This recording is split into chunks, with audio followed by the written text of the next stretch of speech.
carry too much food. It's ridiculous.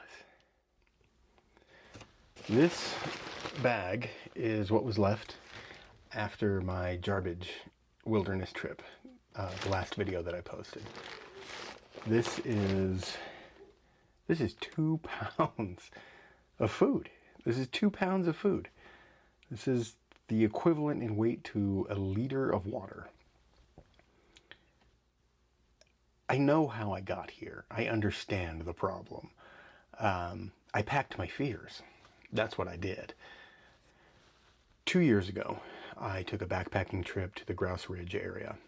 And at that time, I was packing too much food on my backpacking trips, like a lot of us do. I think I've talked to a lot of my backpacking friends prior to making this video, and I think it's a fairly common occurrence to overpack in the food department. So at that time, when I was going on that trip, I decided I was going to experiment a little bit. So I sat down and I figured out exactly how many calories I need per day. I weighed out all my food, I mapped out my calories per ounce, and I brought exactly what I thought I needed for this trip. And I ran out of food.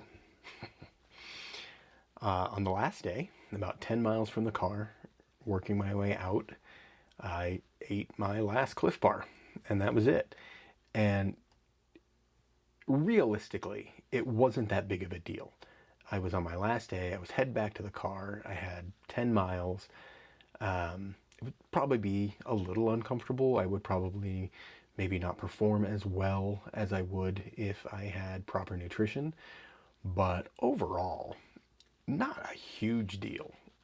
At least that's what the logical side of my brain was telling me. The emotional side of my brain was flipping out. You know, what if we fall? What if we break a leg? What if something happens and we're stuck out here for another night? And so those two sides of my brain kind of battled it out for the last 10 miles. And it did leave kind of a dark cloud over what was an otherwise great trip. This last 10 miles, this last few hours of walking just didn't feel as good, because I was worried. We're out of food. We don't have any food. What are we going to do without food? And because of that, the first trip of this year, I packed my fears. Typically, I think for a lot of us, the first trip of the season has some issues. There is some shaking the rust off, shaking the dust off, fine-tuning things. So it's to be expected that the first trip of the year has some hiccups. But I carried 2 pounds of food for 20 miles and brought it home with me. And that is just ridiculous. Now, I know how I got here. I know exactly what I did wrong. I even kind of know how to fix it. It's fairly simple. Carry less food. It sounds really easy when you say it out loud. Just carry less. What could be simpler? Therein lies the problem. And that is that we are not always just logical creatures. We are also emotional creatures. So as I was packing my food for this trip to Jarbidge, I packed everything I needed. I typically pack 3,500 to 3,800 calories a day. That's kind of my baseline goal. And that varies, depending on the length of the trip, the difficulty of the terrain.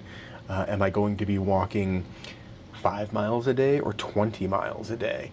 All of those things factor in and kind of weigh whether I go towards the smaller end of that scale or the larger end of that scale. Because this trip was in very difficult terrain, and we'd already been out there a couple times, we knew what we were getting into, I erred on the side of more calories. So I was aiming for that 3,800 a day goal. I packed all of that into my food bag, and then the emotional side of my brain started kicking in again. Oh, what if we just carried 2 more Cliff Bars, just in case? just 460 extra calories, just in case. Okay, we can carry 2 more Cliff Bars. Well, water is going to be fairly scarce out there. What if we have to dry camp one night and we don't want to waste water making a hot breakfast in the morning? Maybe let's just carry 2 more bars just as an emergency backup in case we don't want to make a hot breakfast. Okay, we'll throw 2 more bars in. Oh gosh, you know what? These snacks are really tasty, and it would be a nice comfort item. Just a little bit of extra weight, but it's also 200 more calories, right? And you know what? We deserve to be comfortable. We deserve to have something that tastes good, even if we don't necessarily need it on trail. Okay, so those go in. And ounce by ounce, I creeped it up and creeped it up and creeped it up, and then I kept making excuses. Well, we could use the extra calories. Oh, it's not that much extra weight. And I ended up with 2 pounds that I carried for 20 miles and brought back home with me uneaten. Ridiculous. Let's take a look at some of the stuff that I brought home with me. Let's just take a look here. So these are 230 calories a piece, and they're delicious. They're one of my favorite snacks. I love these things, and they're a comfort food item. I don't need them, but I wanted them. I wanted these so much so that I did not eat them.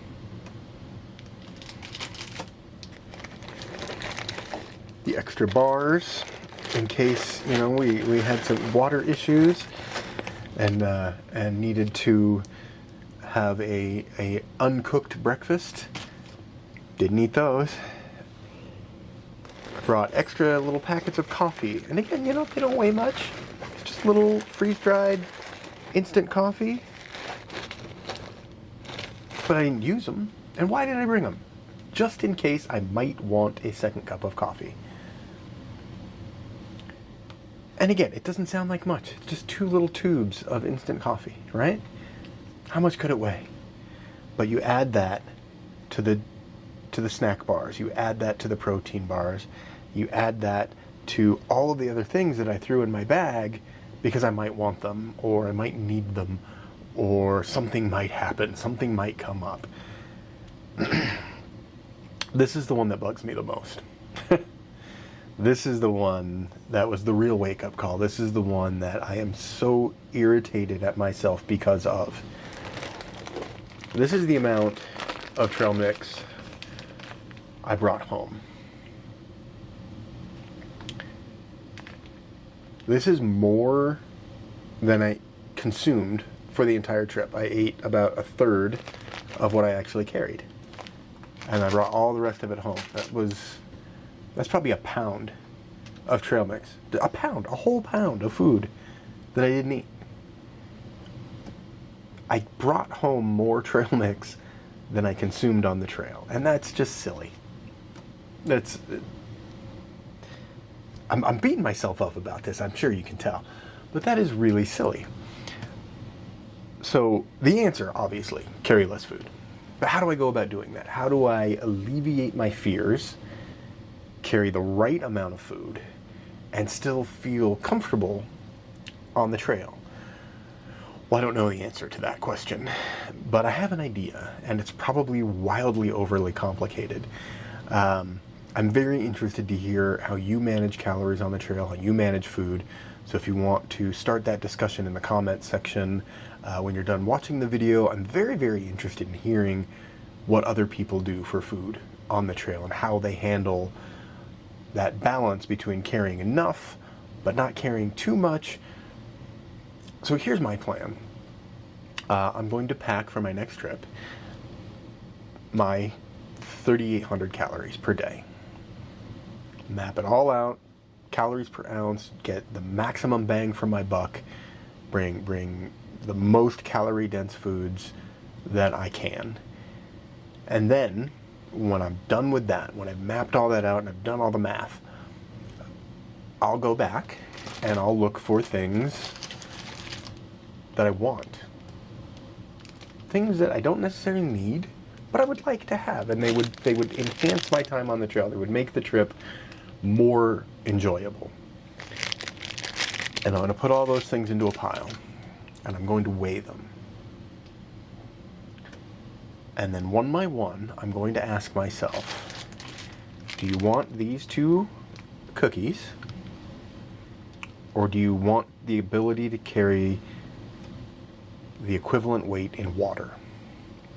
Because let's be honest, water is much more important on trail than extra calories. Like, having the proper amount of calories is very important, especially if you want to perform to a certain level, if you want to be able to cover big miles, if you want to be able to finish a long trail in a specific amount of time.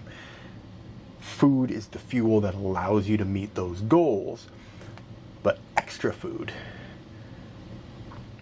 while nice, isn't necessary, but water is. You can live a lot longer without food than you can without water. So my plan moving forward, I'm going to fine-tune my food to exactly that 3,800 calorie per day mark. And then anything extra I think I might want, I will weigh against my potential to carry its weight in water. If the water is more important to me than the extra calories stay home. So I will keep you updated. I will let you know how that goes. My next trip isn't for a couple of weeks, but that gives me some time to crunch the numbers and fine-tune exactly what I need to carry to get the most amount of good calories in the least amount of weight. So again, I'm very interested to hear how you plan food for your trip, but more so, I am interested in hearing from the people who don't. I'm interested in hearing from the people who are watching this video and thinking, this isn't a problem, just carry the food. I'll carry as much food as I want. I want to hear from the people with that mindset. I'm so interested to know, how you came to that conclusion. Like, I've talked to several other backpackers who have that attitude, where they're just like, I don't care. I'll carry as much food as I want. I'll carry 5 pounds of food. I'll carry 6 pounds. If I bring it home, I bring it home. No big deal. I want to hear from people who think like that. I'm very curious to hear from you and try to understand your thought process. But I'm also interested in hearing from people who have this dialed, who have this down to a science. I would love to hear from somebody who's got their food system so dialed in that they bring nothing home but want for nothing on the trail. So head down to the comment section. Let me know how you manage your food. Let me know if you do manage your food or if it's just a free-for-all. Thanks for watching, and we will talk again soon. It's ridiculous. I just so mad at myself. 2 fucking pounds. Yeah.